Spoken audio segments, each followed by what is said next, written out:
bunny back in the box. I knew you was a punk, and I was right. You've been playing us all along. You a free man. I said, put the bunny back in the box. The Big O and Dukes Network presents Con Aircast with Blab and Big Stuff. The only thing more improbable than the second episode of the Con Aircast, indubitably, is the third. Welcome, convicts, to what is probably the most unprecedented event in the history of the audio medium. Marconi, if he could go back and take it all back, he probably would, knowing that this is the third time the Jailbird has taken flight. Indeed, this is the Con Aircast. We are your hosts. I am Big Shooter, joined as always by my pal and executive producer, Mr. Drab T-Shirt. Hello, Drabby. Very excited, man. Didn't think we'd make it this far. No. Thought we would have been shot out of the air a long time ago. Yeah, well, I mean, if, Cole Mimi had his way when he opened up with that Gatling gun on the rear of the plane, and then, of course, we were shooting back with pistols and, AK-47s.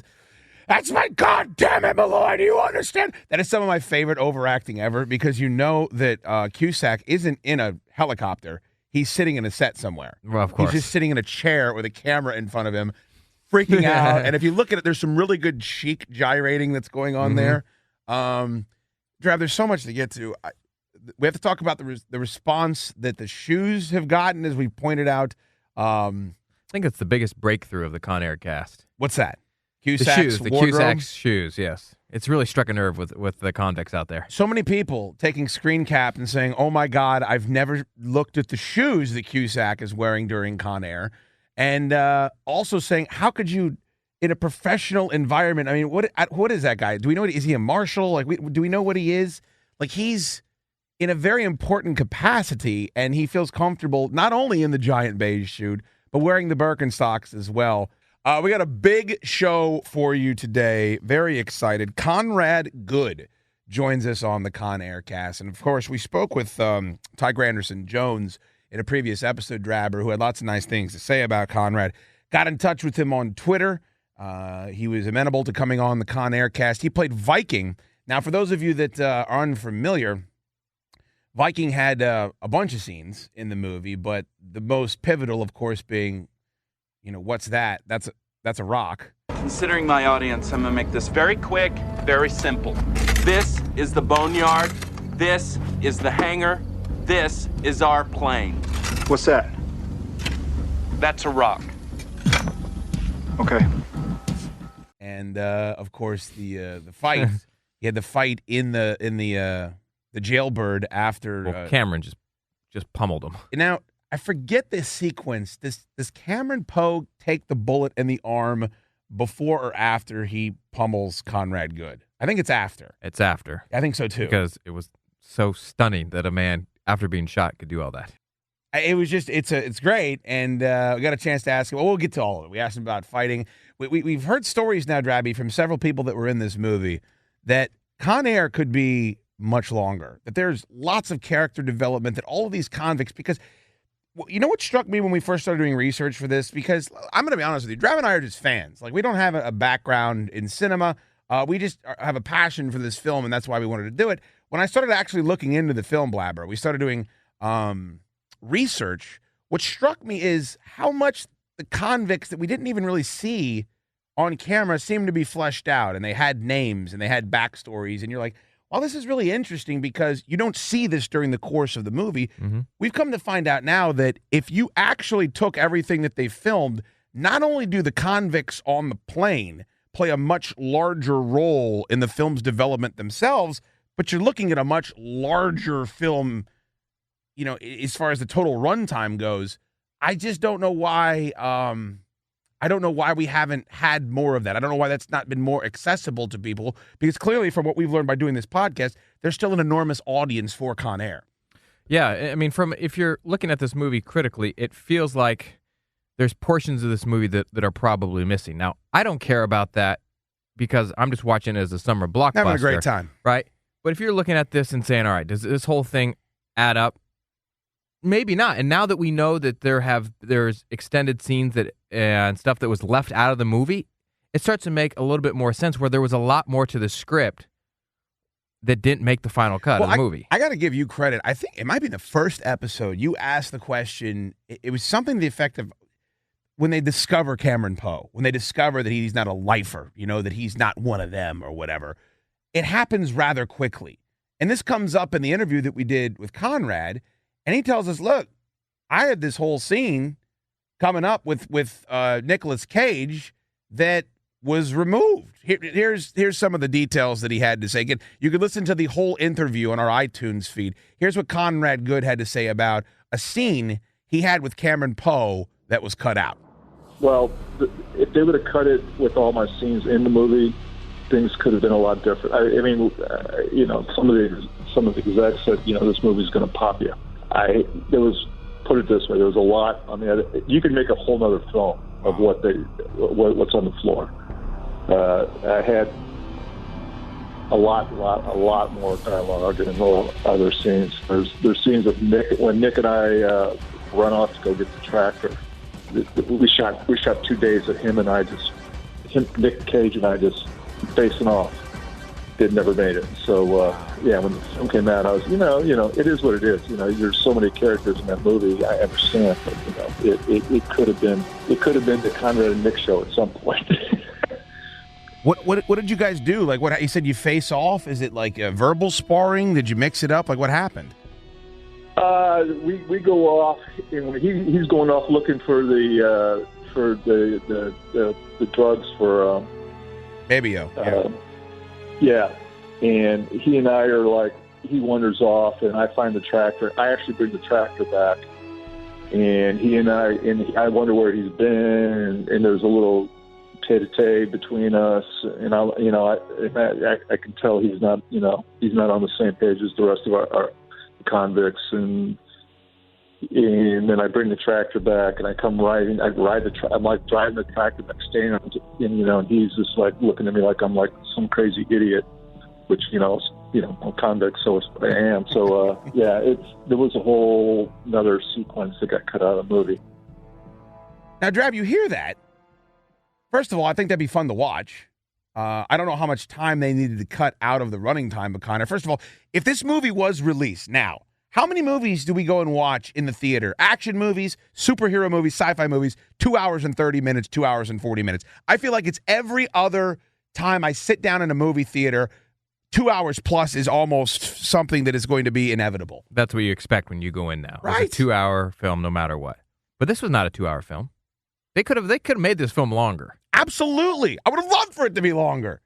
But that it could have been 3 hours for all I care. But to give you credit, that scene would have helped with what you were initially talking about. It would have made more sense as to how they acquired the information to expose the plan of Cameron Poe to thwart these criminals and their ability to try to make their exodus. I was very confused about when they actually knew Cameron Poe was a bad guy, and when Cyrus is calling, when Babio walks up there, I was confused. I'm like, when did he know that Cameron Poe was not a lifer? First of all, to me, why does that even matter? Why does Cameron Poe have to be in jail his entire life? Because someone killed Billy Bedlam, someone tied up the plane. Like, he knew it wasn't but it still doesn't make sense that he wouldn't be accepted because he's not spending the rest of his life in jail. That the original fracas, whatever it is, I always forget which one it is, between Bedlam and Cameron Poe, that doesn't make any sense. I will agree with you on that. But why is he's like, you've been playing us all along? Like he goes,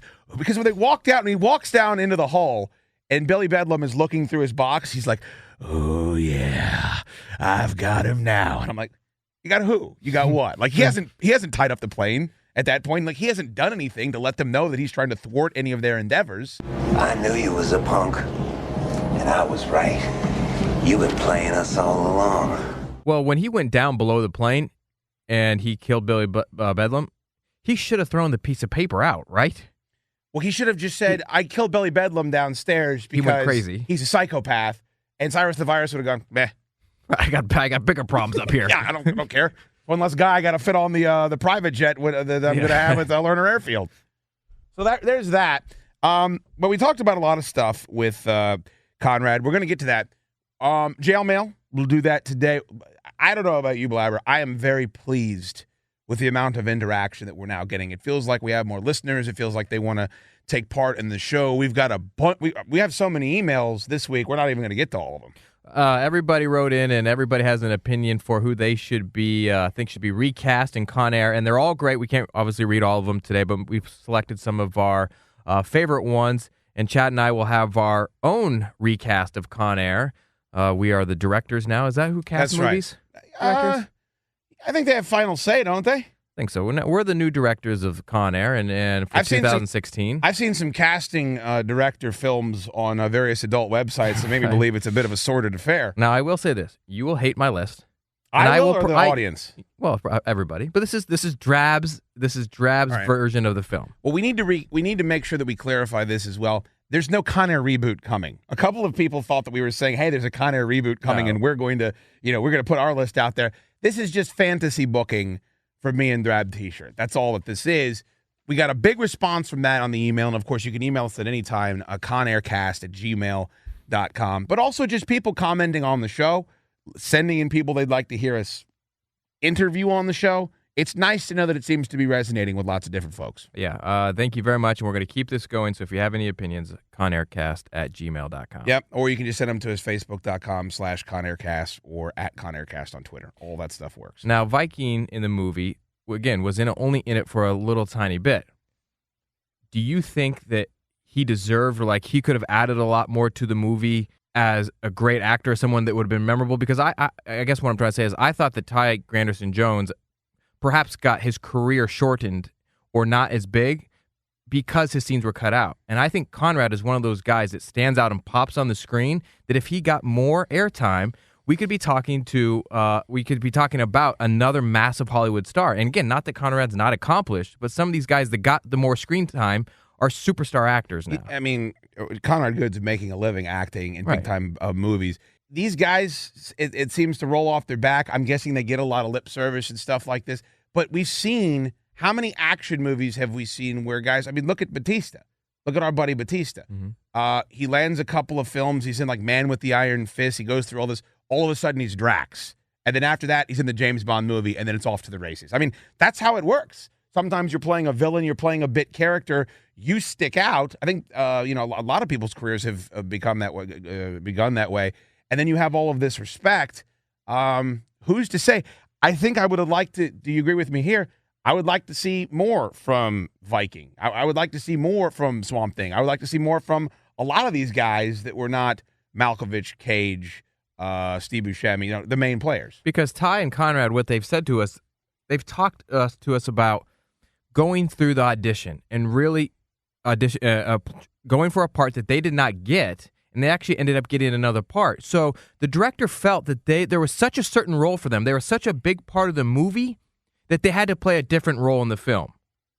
But in reality, when it came down to it, they were cut out of a lot of the film. And an actor that a lot of people know, Doug Hutchinson, was cut out of the film completely. But if you look at the credits, he's right there. You know him from Lost. He's a big actor in Lost and a bunch of other films as well. Cut out of the movie completely. There was expectations that these guys would have bigger roles in this movie, and it just didn't show up. Well, Emilio Rivera, you've seen in 1,000 different things, and I think maybe you see him once in Con Air, and he was one of the principal convicts. I mean, This was sold to these guys in a different way. I do feel badly for it, but I also, in a strange way, Drab, the movie, I enjoy it so much as it is, it's tough for me to work up the righteous indignation. Here's what I would like. They do re-releases of movies all the time. I did some research after we started learning about this. There is an extended cut, unrated version of Con Air that is available online, video on demand, a couple of different places. I cannot find any reviews on it. I cannot find a synopsis on it. What I'm going to do in between this episode and Flight 004 is I'm just going to plunk down the $30 or whatever it is and try to get it. Because I'm hoping it's what we're talking about. But Blabber, they re-release everything in limited edition, Blu-ray collector's edition. Here's what we've learned from doing this podcast and what we talked about during the interview with Conrad. Am I crazy, or is it a no-brainer that if they did this, They repackaged it. They did the full 3.5-hour Con Air, whatever it would be, with all the original footage, with all the different things that we've heard about. There's that whole scene at the do you remember when Dave Chappelle's when Pinball is walking in and he thinks he recognizes Cameron Poe? Yep. Well, apparently that's because he knows Cameron Poe, because Cameron Poe is famous in jail because he killed a guy. That Cameron Poe's character kills a guy while in jail. That we have We've no never idea heard of that. about. Yeah. You include all that stuff in, and then, Drabber, you throw a couple of advertisements on during Monday Night Raw. You throw a couple advertisements on during NFL football. You throw a couple of, banner ads up on Coming Soon or Collider or any of these movie websites, Film Drunk. Don't you think they could sell a couple million DVDs without even really thinking about it, just from people like you and I? Because if the feedback for this stupid podcast has been what it is, the market is clearly still out there. We definitely need. It doesn't look like the extended cut is. It looks like it's only 7 minutes longer than the. That's not what original we're version. talking about. No. You want the director's cut where all these actors that have come on the show have talked about the cutting room floor where everything's been left there. Yes. We want an additional 30 minutes of this How do film. you and I get it done? Do we get Scott Rosenberg on the show and say, look, this has got to happen? Well, we are working to get him on the show for the next episode, and if we get him on, we will bring this up. He wrote the script. He wrote the script. Great. Simon West has said, the director of the film said a couple years ago that he wants to do another one of these. He still has an interest. Maybe he can't get a second one done. Maybe he can put together the director's cut. Or maybe he can do what Chris Nolan does now. Like he's not going to come in and do the Superman movie, but he'll consult. Simon West come in and say, all right, we'll do this, we'll do that, we'll do this, we'll do that. And then you have whatever, 19-year-old with a purple scarf and a flat cap, that's in style in Hollywood direct the damn thing. I don't know, but I think the potential's there. But Blabber, if nothing else, you have the footage. It's sitting somewhere covered in dust, probably on reels. Give us that. It makes perfect sense, and you would make money. You would think so, but you could probably say that about every action film that's out there, though. I don't care about those. I know. You care about the Con Air. I care about Con Air, as you should, too. Look at you losing faith in our path I'm not. already. 3 I'm not episodes losing in. faith. I knew it was going to come unraveled. All right, let's do this now. I want to get to some more of the stuff that Conrad talked about, but you and I threw the idea out there that you and I were going to come up. I don't think we said the whole cast. I don't think we came up with everybody, but recast some of these characters for 2016, right? Con Air's coming out. It's not a sequel. It's not a prequel. It's a remake. It's a remake for a modern day era. And you and I said that we would come up with a list of names to recast this movie. We'll get to what you guys sent us in, because lots of you did send us in stuff. We do appreciate that, to our email. But Blabber, you have told me now for a couple of days that your list is going to enrage me. Now, I don't know why you would want to give me that, plant that seed in my cerebellum, but I'm interested to hear your list, and I think you'll be interested to hear mine. How do you want to do this? Well, I think we should start with some of the lesser-known characters and work our way up. Can I just tell you who I cast? Yes, The please. characters. I did Diamond Dog, Cyrus, Check. Billy Bedlam, Check. Larkin, Okay. Cameron Poe, Okay. Trisha Poe, Wow. Garland Green. I have those. I do not have Trisha Poe. I have Baby-O, Okay. Pinball, Oh, wow. and I think that's it. Larkin as well. But All I right, think start you with said that. those. Start with the ones I don't have. All right.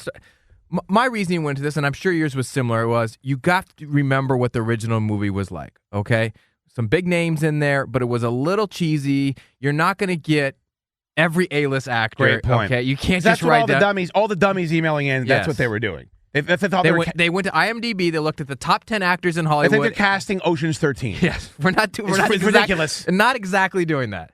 Even though I wanted to pick names that everybody had heard of. Me too. I did. I think Okay. I did the same thing. All right, Baby-O. John Boyega. That's pretty good, isn't it? It's not bad. That's a tough role to fill. Okay, you can't have like a sexy actor. I want to keep him Let me ask you a this. black man in there. Racist. Did it have I to be a know, black guy? Yes, I went down the line. All right. Well, actually, no. There's one actor that changed the race. John Boyega, I like. He kind of looks like Baby-O. I like. I don't know how big he is now that he's a Star Wars guy. And but Baby-O is sweating throughout the movie. We know that John Boyega. John Boyega's face sweat in Star Wars: The Force Unified or whatever it is, legendary. And yes, Baby-O's got the diabetes, or whatever the hell it is he has. sweating through his shirt the entire program. I think Dukes I like likes it. that. I like that. Say less casting right there, as far as I'm concerned. Get him on your couch. Okay, 1 for 1. Make sure you film it. All right. You cast Trisha Poe. I did not, so I would like to hear who you picked as Cameron Poe's love mate. Ready? Yes. First of all, I'd like to get Monica Potter on the show. I've tweeted her several times from Con Air Cast. No answer. Okay. Colin Cowherd's co-host on his radio show. Well, she is a beautiful lady. What do you think? What is her name? I have no idea. But everybody knows. I just wrote down Colin Cowherd's co-host. For those of you that- Christina something. For those of you that don't know, because nobody watches that show, it's on Fox Sports 1. The most gorgeous woman I've ever seen in my life is Colin Cowherd's co-host.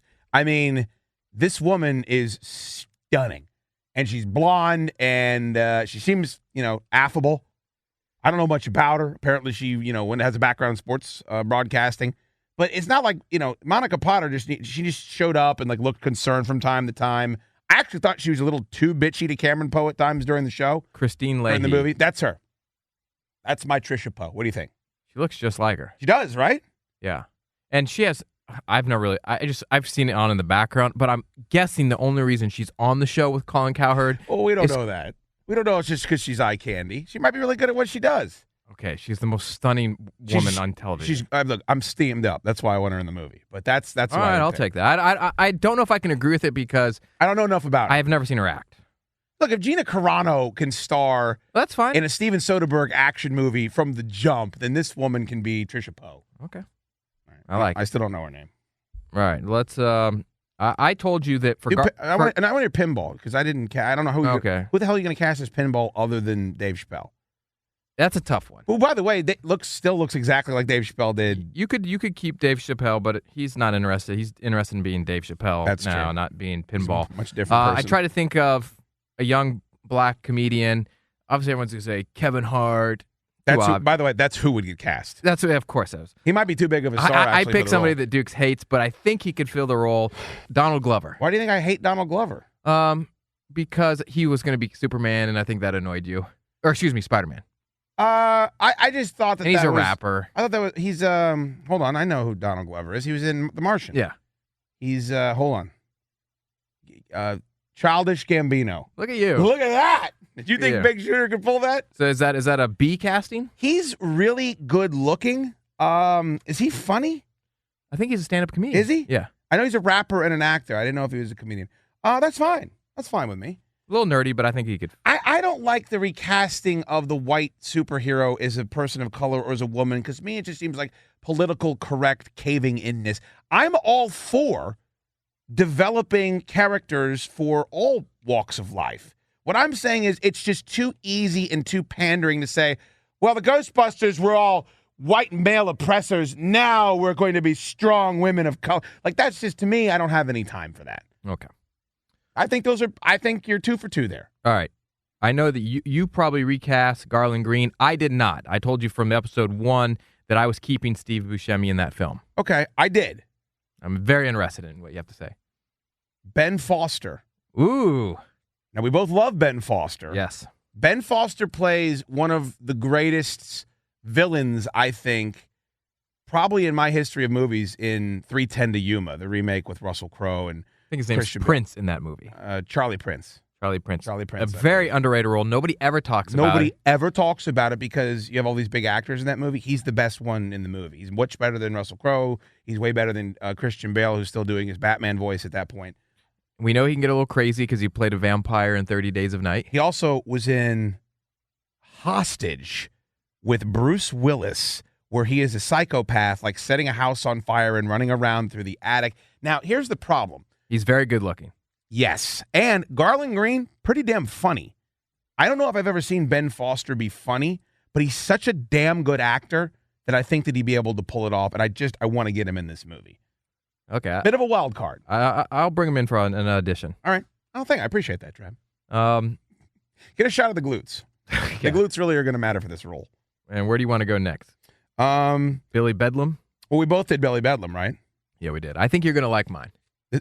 We might have cast the same person. Okay, let's say that on the count of 3. No. Okay. You want to do it at the same time? No. For Billy Bedlam, I cast Ron Perlman. I did not cast Ron Perlman. You're smiling. That is a great Thank call. you. Great call. I'm putting A+ next to that. First of all, put Ron Perlman in every movie. He ain't ever going to do anything but make the movie better. Every time I see him, I get happy. Same as Trejo. I have the same thoughts and feelings towards both of them. They both have great stories. Every time I've heard Ron Perlman interviewed, he's hilarious, he's insightful, he's funny. I love that idea.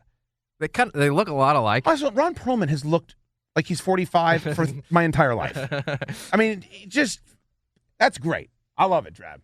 Ron Perlman. Okay. That's done. The role was written for him. Well, do you want to hear who I cast? Yeah, actually I do. Now, keep in mind, voice came into this quite a bit. And the fact that Billy Bedlam's physical, he has one of the biggest fight scenes in the movie, Dave Bautista. I like it. I do like it. And it's a role he's accustomed to now. Here's the thing. Batista absolutely belongs in this movie. In some capacity. If he's not Billy Bedlam, there's a role for him. Oh, is that foreshadowing for Drabber's No, list? no, not at all. Batista's not on my list at all. Batista needs to be, I would even be okay with Batista being cast as Diamond Dog. The problem is that being black, the Batista has that multiracial look to him, but being black is so intrinsic to Diamond Dog's character because he writes in a diamond's eye and he blows up the NRA building and all that stuff. But I think Batista with that gravelly voice down in the belly of the plane, you've been playing us all along. He could pull that off. You could do it. All right. I think I almost wanted a redo, but I can't think We're of doing anyone Cameron else. Poe last, right? Yeah. Of Or are we doing Cyrus last? No, we'll do those two last. Okay. All right. Then So let's do Diamond. Then we'll whack Let's do Diamond Dog here. Then we'll whack each other's I almost backs. want to scratch mine off. It's so obvious, and I'm almost embarrassed Let's to hear say it. But I think he would do a good job. You just going to be a racist? No, I think he's Mine's a bit of a wild card. half black, I think. Okay. Or Vin Diesel. Puerto Rican. Vin Diesel. Vin Diesel. Oh, it stinks. He could do a good No, job. that's depressing. No, he could really- do a great job. No, but you just did what you accuse all of our listeners of doing, What? of sending in the most obvious choices that they can't All right, well, afford. one obvious That choice. sucks. That's my one obvious choice. All right, that's the one goose egg, I think, for you. You want to hear okay. mine? All right. Anthony Mackie.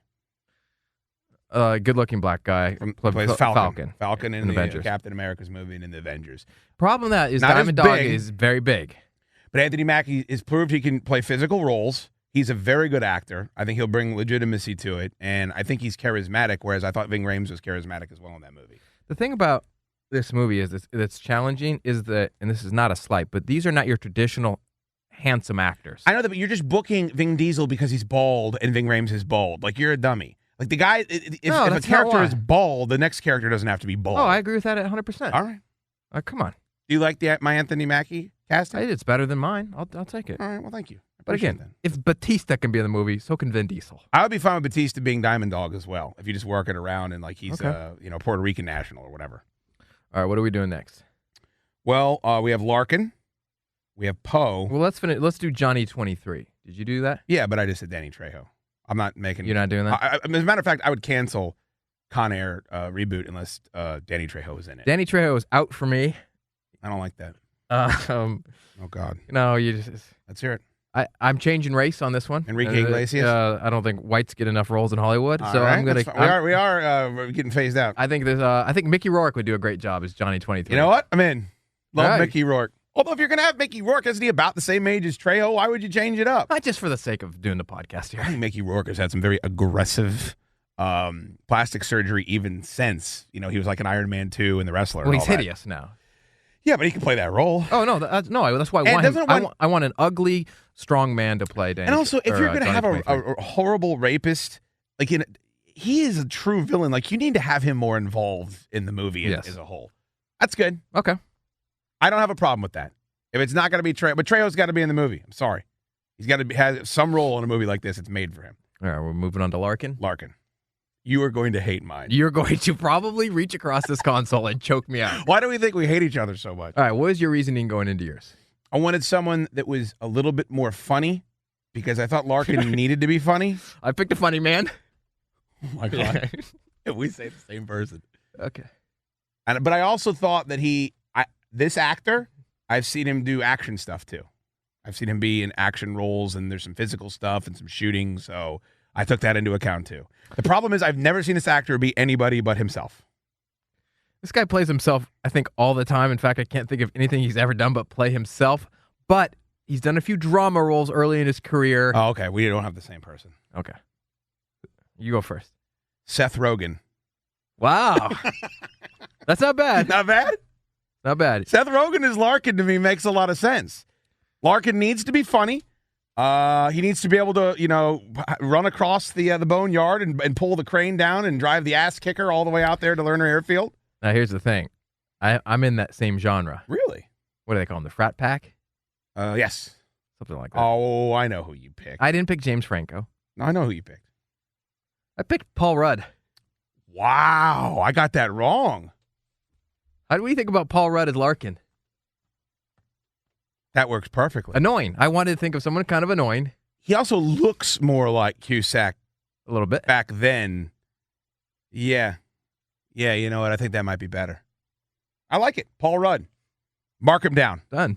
You got where are you I'm going to doing get? pretty good. You think we're going to be able to find a big, bulky, awful, wrinkled suit?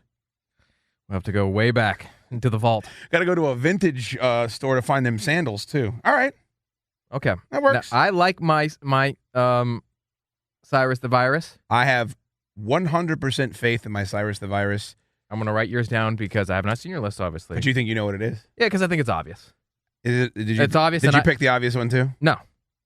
But a lot of the rubes, after I made my list, I saw the G. Oh, you did? The For the record, Conarcast I have Gmail. not. I have not checked what the Gmail has said. So I checked right after I made my list. So, do you want me to say it and then you can show me if you got it right? okay. Does the last name start? Excuse me. Does his first name start with a C? For your pick. His first name? Yeah. No. All right. All the rubes in the jail mail wrote Christoph Waltz, No. which I love Christoph Waltz, Wow, I didn't even think about but that. I think it's a little too obvious. Mine, I think, wow, you do? I think mine's even more obvious.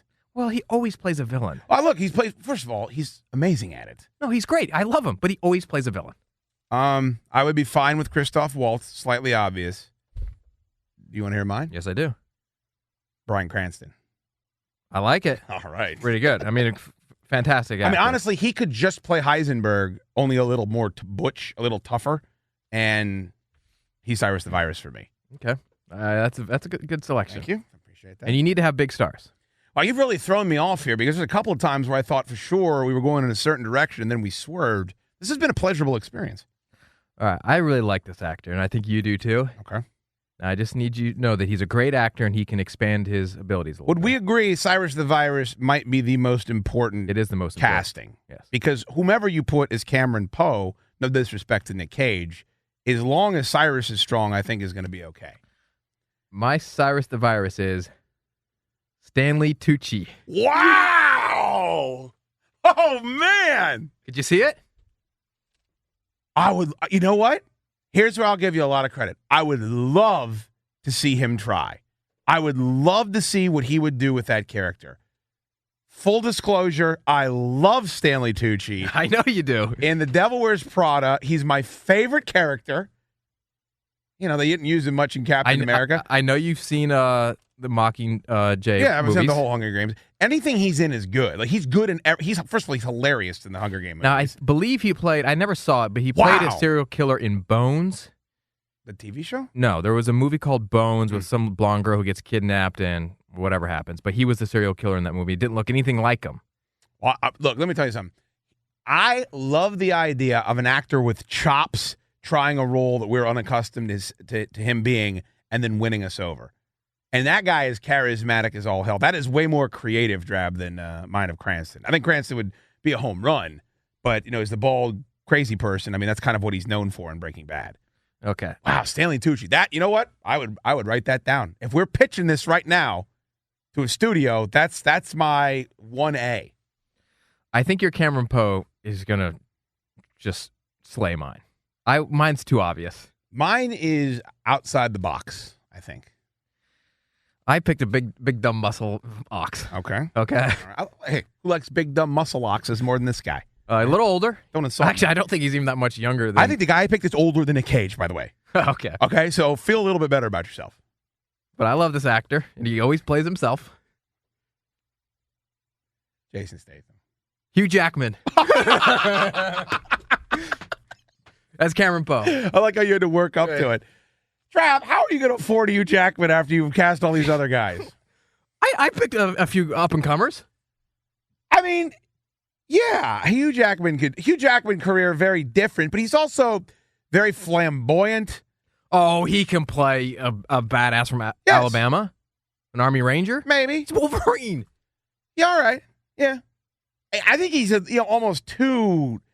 I wouldn't need the Wolverine muscles on him for it. You know what I mean? A little bit more au naturel. Maybe Wolverine from the first X-Men movie. He's also got a little bit too much Here's hair. the thing. I need some male pattern baldness. What Hugh Jackman, what made me think of him is that when I think of Cameron Poe, I think of his accent, right? His accent and being, having a lot of muscles. Sure. Hugh Jackman, I remember when he hosted the Oscars, said, "I'm Australian. I was in a movie called Australia with an Australian accent." Like, he doesn't have a lot of acting depth necessarily, and that's what I wanted for Cameron Poe. I think Hugh Jackman has a lot of acting depth. Have you seen The Prestige? I mean, the guy was a stage actor. Come on. You got to give him a little bit more credit than that. But it's not bad. It's not bad. It's way better than I thought it would be. Okay, well, give me yours. Christian Slater. Christian Slater? I'm going to tell you why. You're going to have to sell me on this. First of all, I've seen him recently. He's not fat. Can't be fat for this role. He's still very thin. Hair, a little bit thinner on top from what I've seen. Very thin. What I've seen in Mr. Robot. I like the idea of Cameron Poe being a little bit more of an underdog. Cameron Poe, big strapping Army Ranger. He kicks everyone's ass the whole movie. I like the idea of it being a little bit more difficult on him. We need to update this thing, Drab. We need to update it for 2016. We both picked old guys. You can't just have some juggernaut running through the jailbird anymore. I need the conflict to be a little bit more genuine and a little bit more realistic. And I think that physically, it'd be fine. He'd have to probably hit the gym for a little bit. But I also think Christian Slater could do exactly what you're talking about. Just, portray some sort of simpleton that's just on there because it's been beaten into his head by some sort of oppressive military organization. All right, if these are our two finalists, Hugh Jackman and Christian Slater, right. I'm going to get the vote of the studios. Yes. The big wigs. Because Christian Slater's going to scare them a little bit. They don't think that he necessarily can carry a big re-release. But Christian Slater would probably do a better acting job than Hugh Jackman. Being Cameron Poe. Yeah, but if you're doing my movie, you already have Cranston in it. You already have Seth Rogen. I mean, you have people in it that can put asses in the seats as well. And you have up-and-comers. I have a diverse cast, unlike you. You're turning black guys white left. Well, I mean, I thought I did a pretty good job. Some of mine it's a you gave good me cast. is. You know what? I like both of our casts. Yeah, I think we did a good job. You don't like Jason Statham's. Nothing so obvious. How many did with Jason Statham's? There's a lot of Jason Statham's. And so many Tom Hardys. We know he's great. Tom Hardy's great.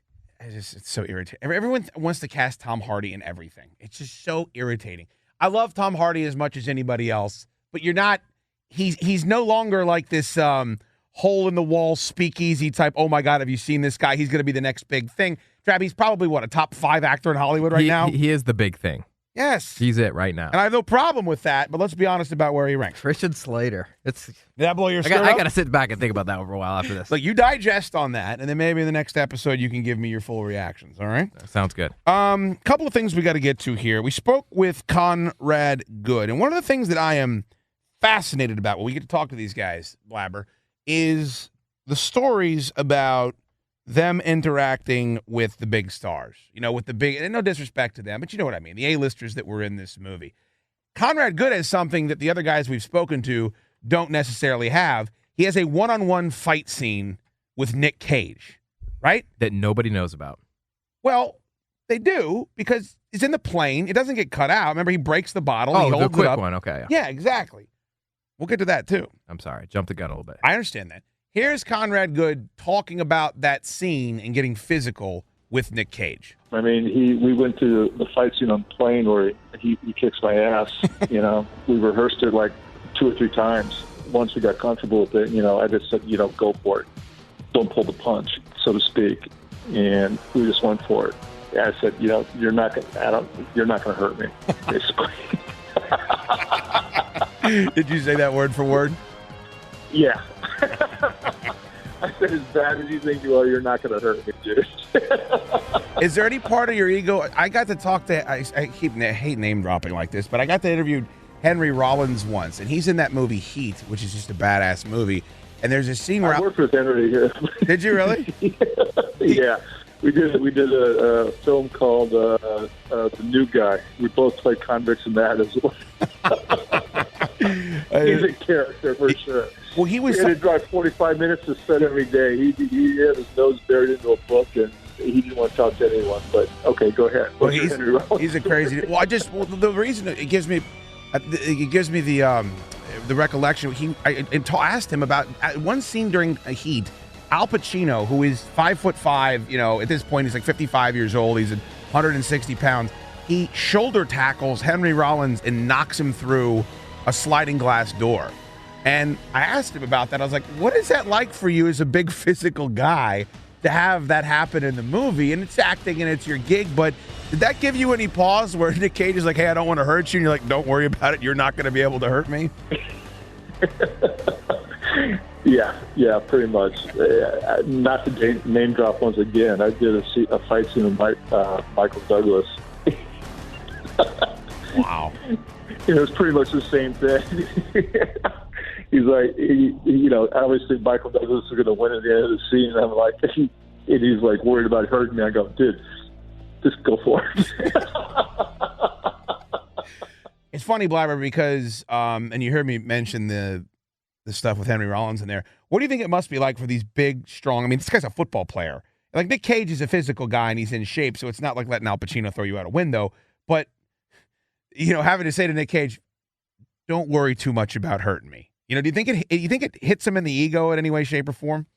Well, we talked about it before. Nick Cage had not done a lot of acting roles before, so maybe he's not accustomed to, striking stunt guys or striking guys in movies at all, and he didn't know how comfortable they would necessarily feel about it. Now, he did The Rock before this came out, but that was his first real action film.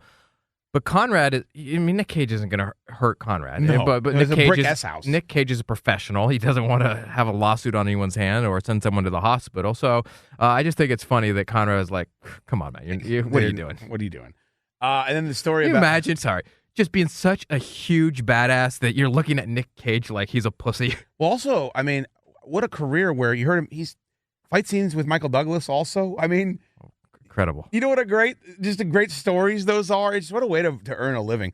That is a funny story, though. You look at Nick Cage in that movie and the fact he had abs up to his neck and he's doing the handstand push-ups, and you're worried about that. Like, all right, you twink. Don't worry about punching me in the neck. I'm going to be just fine.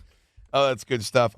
He also spoke about his relationship with John Malkovich because they filmed several scenes together, and I guess Malkovich was a football fan. This is my favorite part of our interview. Is it really? Yeah. I can't wait for people to hear this. It's funny. You're right. I was basically on Malkovich's shoulder the whole movie.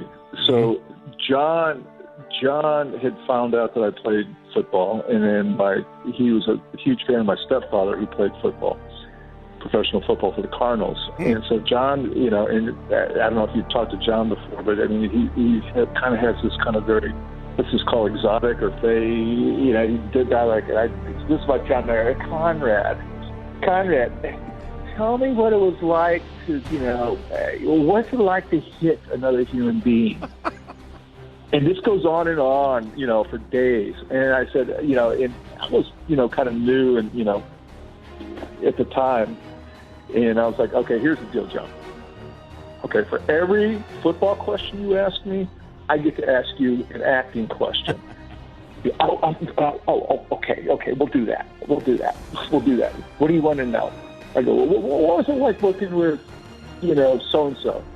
And he so this went on and on for about 4 months. And we were doing nights in Vegas where we finished the movie. And so, John, we end up back at the Hard Rock Hotel at 6 a.m. and John would be drinking his wine. And then it's finally, then when you put a few glasses of wine into John, and he'll start telling you everything. So, first of all, I meant what I said. Malkovich impression pretty damn good, isn't it? He had me chuckling. Very good. It's weird though because we hear so many different stories about that guy. And what is that game you used to play like as a kid, Drab, where a bunch of kids would sit in a circle, and the first kid would tell the person to his left a secret, and by the time it went all the way around the circle. Okay, it was completely different. Mm-hmm. I feel like that's Malkovich. I feel like everybody that we talk to about him, specifically their in own this movie, own take. And most of it's positive. I guess that's just because he's such a different type of cat and he's such an enigma. Yeah, I mean, I just think that he was so well. I mean, he was kind of like an indie actor when he came into this. I mean, he's always done these really weird roles that kind of fit his personality. Cyrus the Virus was a different type of role for him. So I think with people coming in, they just didn't know what to expect from this guy. And even meeting him and spending different amount of time with him. Now, Conrad, like you talked about in the interview, spent a lot of time with Malkovich. Maybe MC Gainey, who didn't have bad things to say. Just said he was somewhat, I don't know what's the right word, aloof during the film. Yeah, that's what he said. I mean, he didn't get to know him as well. I think he went. It might be that simple. But also remember, MC Gainey, of course, was Swamp Thing, said that for a lot of the combat, he wasn't even down there. Right. He was up at the pool, so maybe he didn't have the same bonding experience. Yeah, that that's those a great guys did. point, man. That is, he just didn't probably spend enough time with Malkovich, and I'm didn't not get to going to know him have as you well. attack MC Gainey. He's my favorite person in the world. I'm not going to sit here and have Well, you. you have a lot of favorite people in the world. It's a long list. It's basically everybody we have on this show. Yeah. I mean, we've been very lucky. All right, so go listen. By the way, listen to the rest of that Conrad Good interview on our iTunes feed because he has a great story about the strip club that they went to, bussing in strippers, and just he has some Danny Trejo stuff. So go listen to that. It's solid stuff, and Drab does a good job of getting the full interviews up. Generally, they're very, very lengthy, 20, 30 minutes up on the iTunes feed as well. But now it's time, Drab, as it is each and every week, to dive into the jail mail. It's time for Jail Mail on the Con Air Cast. Email Chad and Drab at conaircast@gmail.com. Convicts. All right, you got a question or comment for the Con Air Cast for Big Shooter and Drab T-shirt? Email us conaircast@gmail.com. Let's start at the beginning. It's the best place to start. Chad and Drab, I want to bring up something I noticed about Cyrus the Virus. As Marshall Larkin put it, he has spent 25 of his last 39 years behind bars. Even factoring some of that time may have been in juvie, he's more likely been in prison since he was 18. That makes his small arms accuracy so impressive to me. Towards the end of the film, he is shooting a 9mm SIG at helicopters. That gun has maybe an effective range of 50 yards. Despite that, and the fact that he wouldn't have shot a gun for at least 19 years, he's able to hit what would have been multiple shot center mass, one-handed from a moving plane, mind you. The only thing stopping the helicopter from being Cyrus's latest victim is the Apache helicopters are armored. Chad, as a fellow firearms enthusiast, I'm sure you must appreciate how impressive that is. Looking forward to future flights. Dennis, 34. First of all, suspend disbelief, sir. Secondly, he's shooting the pistol, the handgun at the helicopter as well. But if I recall correctly, multiple convicts arrive with what appears to be Conrad's one of them. A Viking. Could be. What would appear to be automatic rifles. And why they would have the fully automatic rifles, by the way, in the belly of the jailbird, again. It's just one of the most cringing things about that movie that drives me insane. And I love the movie, but why is there a small arsenal in the belly of the plane, as Larkin because says? in case that the prisoners hijack it, how else are they going to kill dozens of cops in the boneyard? It's the only way it's going to work, Trev. Including, by the way, grenade launchers. Yes. I love it. Couldn't love it anymore. Hey, Big Shooter and Big Lips, love the podcast. As an actor, I empathize with Ty Granderson-Jones. I have been cut out of several films, but I've also been lucky to make it in a few. I shot 2 weeks with Jack Nicholson with dialogue and all. It's cut down to about 5 seconds, but it was enough for me to make some good money, buy a car, etc. Anyway, below is my choice for a Con Air movie. I cast several more characters than you asked, so feel free to cut out whomever you would like. Thanks for the content, Jim. We don't have time to get into Jim's list, but yeah, that is cool. And Jim, listen, if you have a picture of you and Jack Nicholson, maybe to corroborate this, send it along to us. We'd love to see I'm it. going to check out your IMDb. You're going to do that? I have his last name. All right, well, I'm not doing it. Guys, I was always a huge fan of Con Air, but have not watched in the last 10 years. How's that possible, Drabber? I cannot express how much I enjoy the idea of an entire podcast devoted to this movie, as well as how much I enjoy listening to each episode. I would love to hear Scott Rosenberg talk in depth about his script. I recently listened to him on Brian Koppelman's podcast. He briefly discussed it and how it was inspired by a magazine article a la Top Gun. But I would love to hear more about the evolution of his screenplay. Also, Jonathan Hensley is credited as an executive producer on Con Air. I know he wrote Armageddon, is also uncredited writer for The Rock. I was curious if he did on-set rewrites. Thank you so much for your podcast, Eric. It's great questions. We would love to get any of those guys on. I think Drabber's going to work on getting Scott on for the next podcast. But it doesn't shock me, Drabber, that someone that was involved in Armageddon, involved in The Rock, was also credited with an executive producer on Con Air. They chew a lot of the same dirt, those movies. Felons. We're not felons. We're convicts, sir. Get it right. I don't have many recast actors to offer other than Tom Hardy as Cameron Poe. There it is. How many of these did we get? They're a dime a dozen in the mailbag. Michael Shannon as Cyrus the Virus. It's pretty damn good. Yeah, that's what I wanted to get your take on. That was in there multiple times as well, and I know you're a huge Michael Shannon fan. How can it not be? You ever see The Iceman? Yes, Yeah, I believe it's I have. a damn good movie. He's a great actor. Oh, And Boardwalk Empire. Also, the connection with Steve Buscemi, of course. again, but I think Dukes Harlan and I, Green. we wanted to kind of think outside the box a little bit. And Well, I think Michael our Shannon- lists absolutely showed that. But Michael Shannon, great call for Cyrus the Virus. I would absolutely take that. After the last episode, my mind wandered a little bit, and I began to think about another plane crash movie with convicts on board. I thought, how cool would it be if there was a prequel about Cy being chased by Tommy Lee Jones and the U.S. Marshals? Would you guys watch that movie? Cy, Anara, Matt 32. Well, yeah, of course. Of course, no. We wouldn't watch a movie about the prequel to Con Air. One of the greatest actors in the history of mankind, Tommy Lee Jones, chasing Cyrus the Virus. And No, that sounds awful. And that's something, I don't know if that's what I would choose as my prequel to Con Air. There's so many different options, and I know we'll get more into that as the episodes go on here. We've talked a little bit about it. I'm not quite sure yet at this point what I would want my Con Air prequel to be. It would. We threw out a couple of names of characters we'd like to see get prequels, but maybe we could do a more all-encompassing. What's the Diamond Dog film called? In a Diamond's Eye. In a Diamond's Eye. Yeah. I said that I could watch Tommy Lee Jones and that group just chasing people as a movie series forever. Like, I was bummed out they only made one U.S. Marshals. Hi, guys. Below are my picks for the recast of Con Air. I tried to take into account their star power versus their role. For instance, most likely Jennifer Lawrence would not play Trisha Poe with only 5 minutes of screen time. Also, this took like 30 minutes of Googling as everyone is too attractive these days. That's a good point. Cameron Poe, Sam Worthington. Where the hell has he been since Terminator? That's interesting, but he's really good looking. And nobody likes him. That's the problem with Sam Worthington. He doesn't seem to have any star power at all as far as being a draw. Even though he's in two of the biggest movies of this half decade. He's a great actor, though, isn't he? A good actor. He's pretty good. Yeah, I like him. Cyrus, Jake Gyllenhaal. He can do crazy angry as well as Jarhead, as well as creepy in Nightcrawler. He's very good in Nightcrawler. Mm-hmm. I don't know if I'd be okay with that one. Baby-O, Idris Elba. Got a lot of those, Drab. Mm-hmm. Got a lot of Idris Elbas for Ving Rhames' character. A lot of people kind of in a box on that one. Vince Larkin, Charlie Hunnam, Pacific Rim, Sons of Anarchy. Like that. Like Charlie Hunnam. Billy Bedlam, Ben Foster. Oh, another Ben Foster casting. I'd take him in any form in this movie. Trisha Poe, Alexandra Daddario. Dario. Don't know who that is. A very attractive hot chick. She was she co-starred in San Andreas with The Rock. She was in True Detective. See the naked chick? She's the naked chick. Yeah. Excellent. Garland Green, Cillian Murphy. Oh, I think that's why I put this on here. Spot on. That's a very good casting. He's in a really good underrated thriller called Red Eye, I believe, where he's on a plane and he's killing people. I like that quite a bit. And of course the Scarecrow. Johnny 23, Pedro Pascal, Game of Thrones and Narcos. Yeah, that's good casting, although for me it'd be Trejo. Guard Bishop, Jordana Brewster. I like that quite a bit. We should have cast Guard Bishop. I know, Trav. we should have. Why haven't you gotten Guard Bishop I've on been the show trying. yet? She won't respond to me. That seems like a lot of the issues that we're having doing this Yes. show.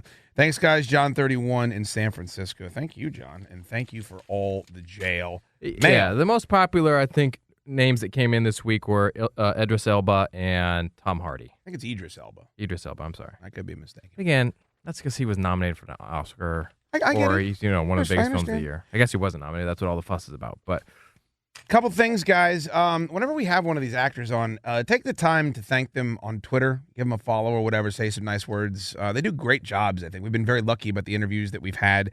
Conrad this week, Ty the week before. Casey Albright, by the way, who modeled our Con Air Cast T-shirt. Landry Albright. What did I say? And Casey Poe. Did I say Casey Albright? Casey Albright. I'm an idiot. Landry Albright. It's not laundry on Twitter.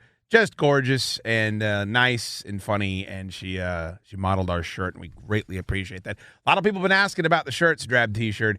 Maybe after we get another couple episodes under our belt is what I would say. Just keep listening and spreading the word. The more listeners we get, the more likely we are to put something like that out to expand the enterprise is what I would say. Well, great job, Drabber. Really appreciate Thanks it. for having me, man. Absolutely. This is just such a fun show to do. Thank you guys for boarding the Jailbird for Flight 003. Please follow us on Twitter at ConAirCast And like us on Facebook, facebook.com/ConAirCast. And I can't emphasize this enough. Subscribe on iTunes.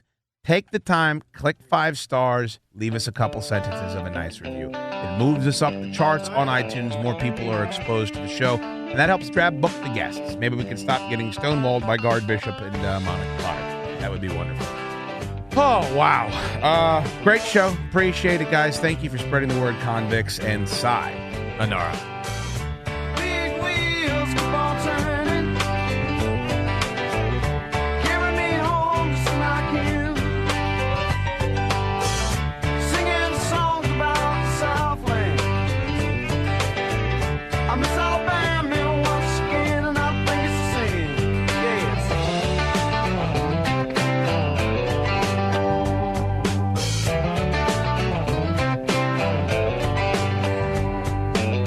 Well, I heard Mr. Young sing about her. Well, I heard O'Neal put it down. Well, I hope Neil Young will remember. I said that man don't need him around anyhow. Sweet home Alabama, where the skies are blue. Sweet home Alabama, Lord, I'm coming home to you. Pink coconut thing.